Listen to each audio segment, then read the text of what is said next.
Welcome back, everyone, to theCUBE special presentation here in our Palo Alto studio. I'm John Furrier, host of theCUBE. We're here for a CUBE and NYSE Wired community kind of event around AI leaders in Silicon Valley. Also the CFO AI Summit, the impact of the business model transformation around AI, data, and all the stuff that's changing the game. Of course, cybersecurity is a big part of it. Sumit Dhawan is here, the CEO of Proofpoint, former CUBE alumni many times.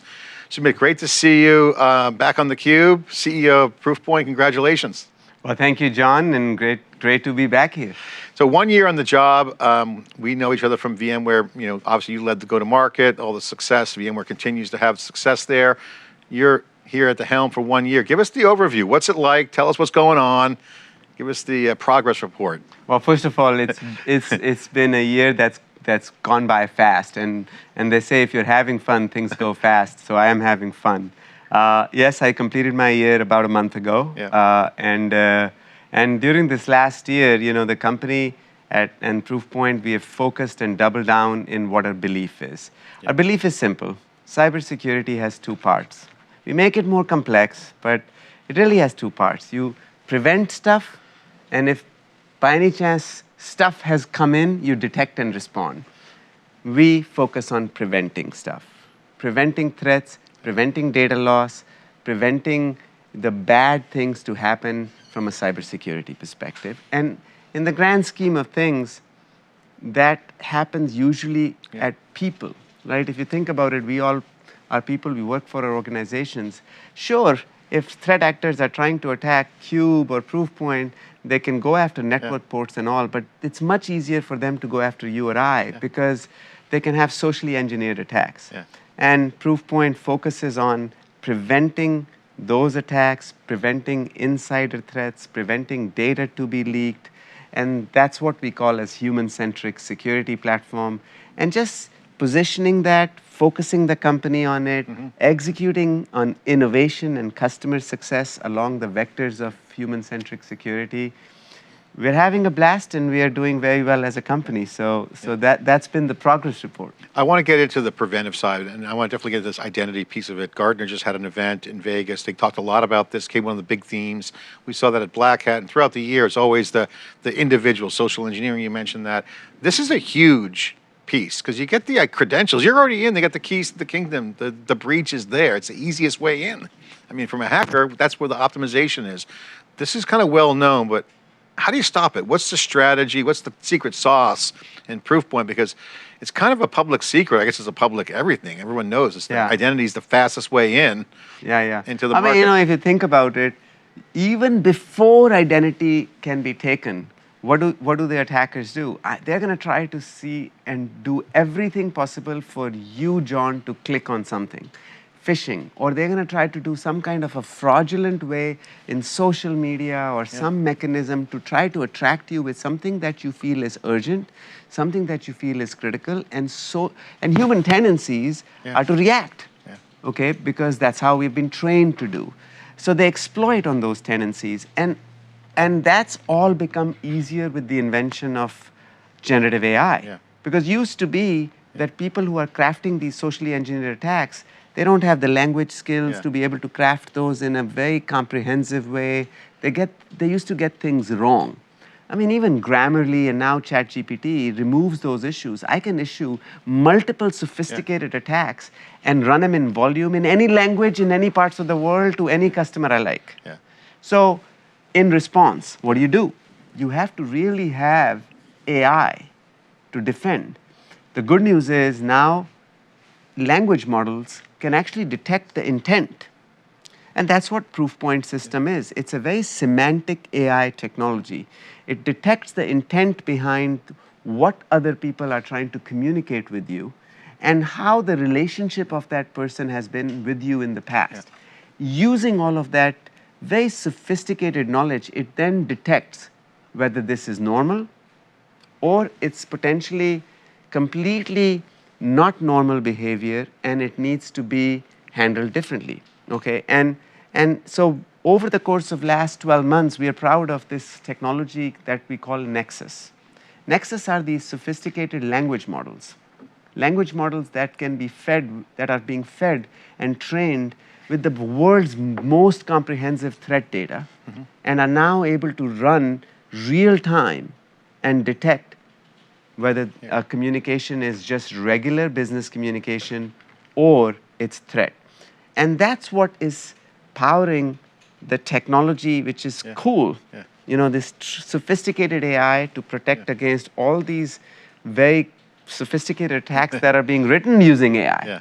It's funny, I was at Black Hat and I was asking a lot of other folks in other events we've done at the NYSE and here in Palo Alto, CISOs, when we do the CISO conversations, I say, what's your resilience strategy? Because we're doing a big thing on cyber resilience right now, which, as you know, is a lot of storage. People talk about ransomware recovering. But Gen AI doesn't really have an answer yet for resilience because there's no real rollback. And once it's out there, it's hard to redo everything. You don't want to reissue all the GPUs to calculate everything. And so people are talking about this. So I asked the CIO of JP Morgan Chase, Lori Beer, at reInvent, I said, what's resilience for AI?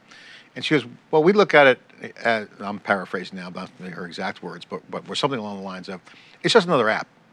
And we have app reviews, and we have a resilience framework, and we apply that. So what she's saying is that we look at Gen AI as an app coming in, so we have to take all the precautions for the app. I'm like, okay, great. Now, how do you manage that? So this comes back down to her answer on cyber defense, which is we have to protect everything. We have $10 trillion a day in transactions. Now they have a $17 billion IT budget, so they kind of have a luxury budget, but they're hardcore on this point that we want to protect the systems. So the question is, with Proofpoint, what are your customers telling you around, I got a lot of vendors, do I consolidate? Which platforms do I go with? What kind of conversations are you having in that area? Because at the end of the day, there's so much going on. More data is coming in, the attacks are not stopping. How are CISOs talking to you around the protection piece? Yeah, I want to talk about the whole Gen AI data resilience separate, but let me address your question and we'll get to that topic.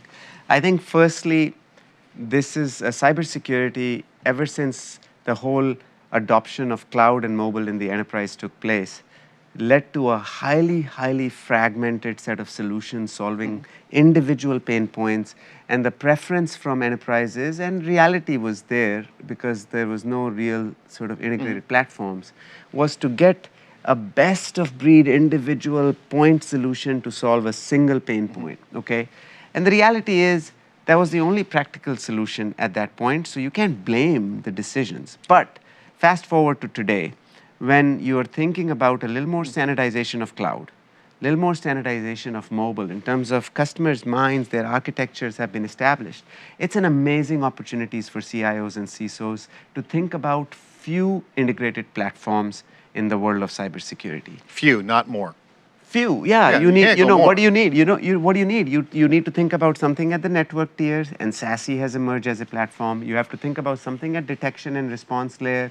XDR has emerged as a platform. And we believe you have to think about something at a preventative human layer. Yeah. Preventive human layer is what we call, which is human-centric security platform, where we can help you do threat defense, data security, across all forms of communication, whether the data is at rest or in motion, via a single integrated platform. And that becomes your upstream security, and we fully integrate with your SASE and XDR. So to me, that trend has started. There's just real value for CIOs and CISOs to simplify, lower the cost, and improve security by going through that path. And we are benefiting from it. There are more and more customers of ours who are saying, well, we already rely on Proofpoint for, say, email security.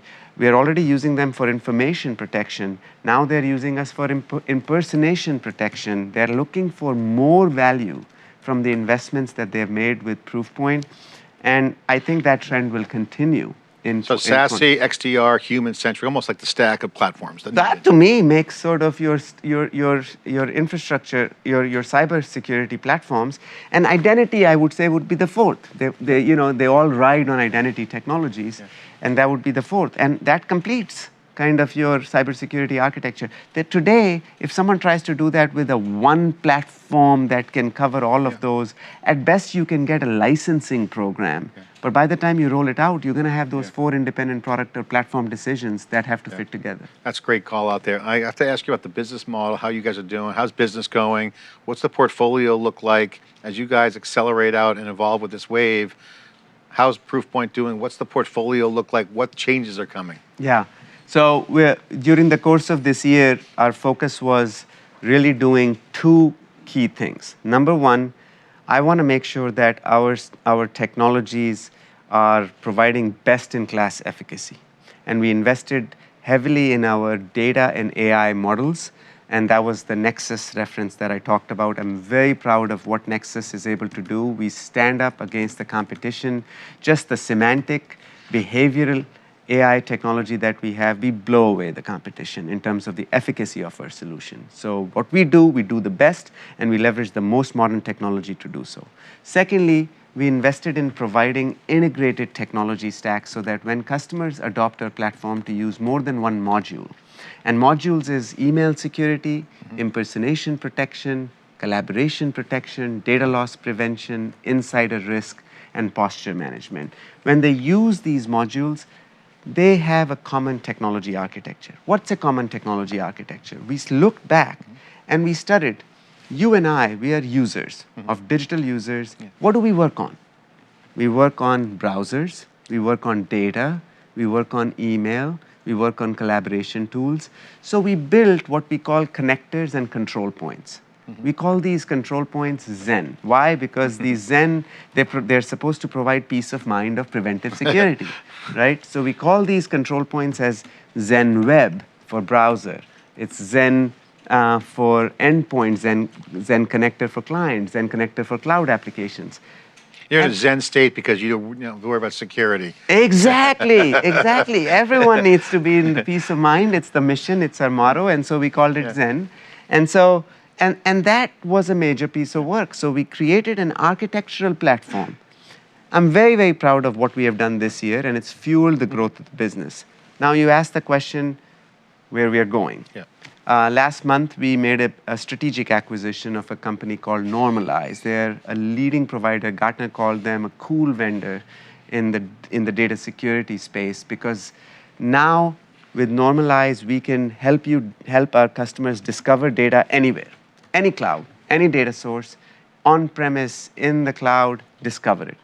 We can help you classify it, clearly quantify the risk that is there based on the access privileges that are already available to different users, and put layer of governance to control access. So that's basically go out and find everything going on, all the assets, inventory, identity schemes that they have. It's data layer, predominantly data. So it focuses on data. Because the problem can be too big otherwise. This thing basically says, hey, your data is multiplying and is sitting in multiple places.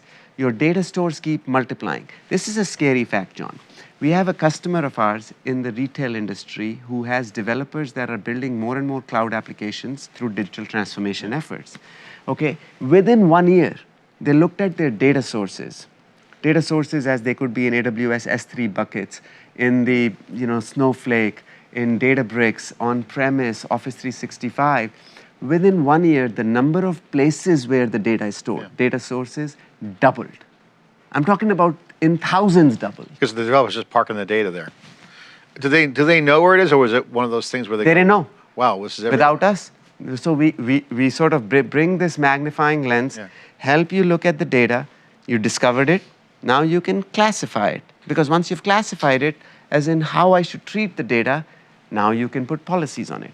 That, to me, is the layer of preventive security. So next time I meet Laurie, I got to say, it's more than applications. It is also the data. And if you get the hygiene and the posture of your data security right, then you have a true foundational preventive security at the data layer. Yeah, and in those regulated industries like JP Morgan Chase, they're very hardcore.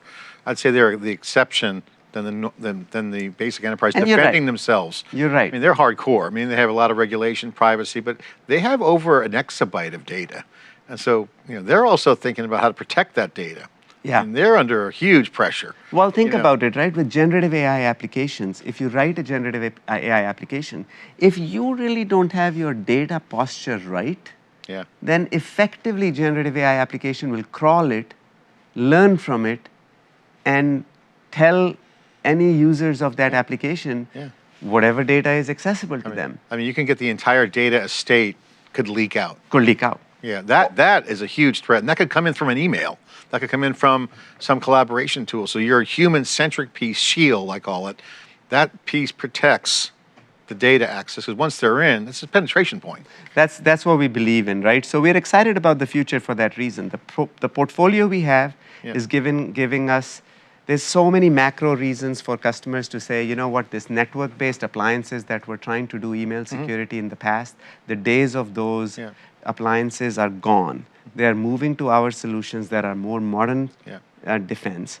They are expanding on our platform because of desire to have strategic partners platforms do more. And now we are excited about enabling our customers to be able to adopt modern applications and generative AI experiences and ensuring the data security stays strong. And it's an exciting time. You know, I love chatting with you because you're a technologist, and that should be pointed out, but you're also the CEO. You have to drive the numbers. You're also very strong at the go-to-market at VMware. We talked a lot about that. You know partners, you know channels, you know go-to-market. Where are you at Proofpoint now? Because we are in a turning point in cyber. One, there's so much going on. It's not really turning down. It's turning up. There's more threat. But Gen AI is putting the thumb on the scales on the benefit of the good guys for once.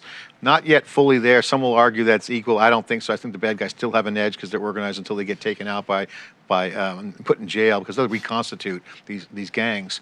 But it's getting better for the good guys. What do you look at when you look at the go-to-market, when you go talk to customers? Obviously, the stack's a simple concept. Your customers are busy. You now have stakeholders. What's your go-to-market framework? How should people look at your business from a sales, go-to-market, partnership? Can you share your vision? I think there are three aspects to it. Our go-to-market is designed for obviously the strategic objective and the growth levers of the company.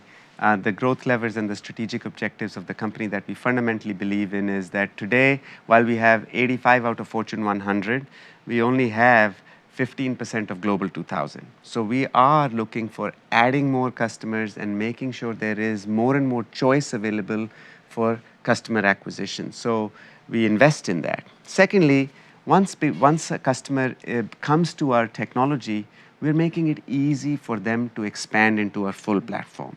That's not a concept that is mature in the cyber industry. It's new because cyber industry, driven by both vendor side as well as customer side, has been predominantly structured to sell one product at a time and showcasing the value of the platform in multiple ways: technology value, business, like customer business value, economic value, risk and benefits of it. That's a transformation we are going through. We are structuring our go-to-market to enable that conversation with customers, showcase it, guide them through how they would adopt all the piece parts and truly derive most value from the platform. So in terms of expansion of our in the go-to-market front, we're making that adjustments. And then thirdly, we see a lot of opportunities in under-penetrated segments where we haven't played in the past, especially in the mid-enterprise. Let's just call it sub 10,000 employee or sub 5,000 employee organizations. That's not a sweet spot traditionally of Proofpoint. And there have been a lot of reasons. Our technology is has been traditionally designed for larger customers. Scale, enterprise. Secondly, our channel programs are not friendly for those enterprise customers. Our engagement model from systems perspective has not been. So we have invested in 24 because we saw customers saying, hey, I'm 5,000 employee company, but you know what? I am getting targeted 5x more than I was targeted in 2021. So I need best in class.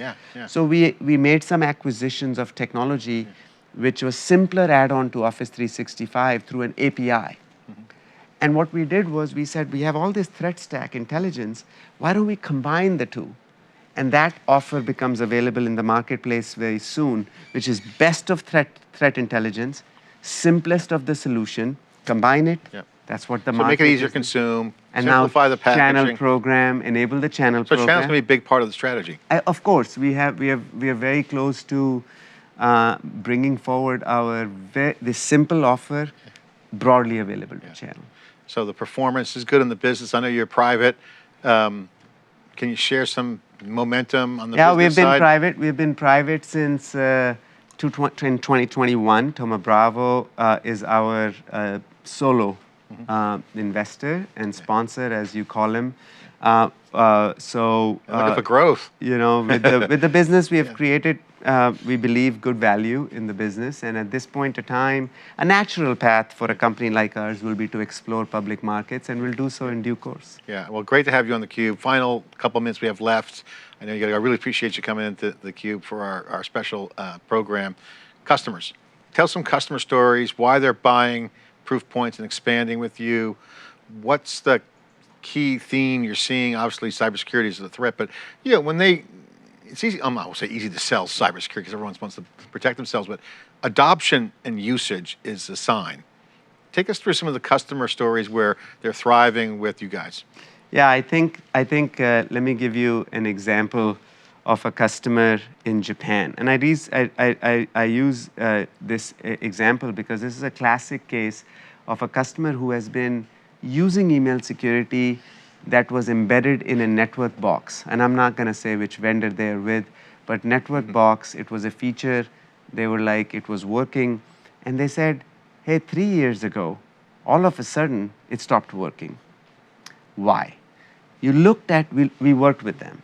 We looked at all the patterns, and we saw what was happening. What was happening was, of course, these network security folks, email security, have some degree of classic machine learning.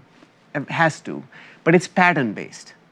So what we discovered was the threat actors were essentially able to work around the patterns because they figured out what patterns the system is trained on, and the network appliance is getting trained much slower.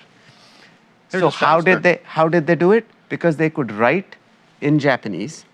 Yeah. So they were using tooling. They were not native Japanese speakers, but because the threats were coming from outside of Japan, they were able to write. Language is no longer the barrier.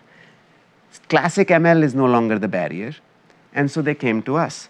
We did the evaluation. We went through a full switch. That's very typical from a network security-based system to our cloud-based security system on email side. We did the switch. We showed them sort of an efficacy improvements for these advanced threats of well over 80% of the stuff that was going through, completely getting blocked. And within months, we are able to make that switch. One more story I want to share, which is actually completely different. EV manufacturers, as well as it's two similar stories. EV manufacturer and pharmaceutical during COVID period.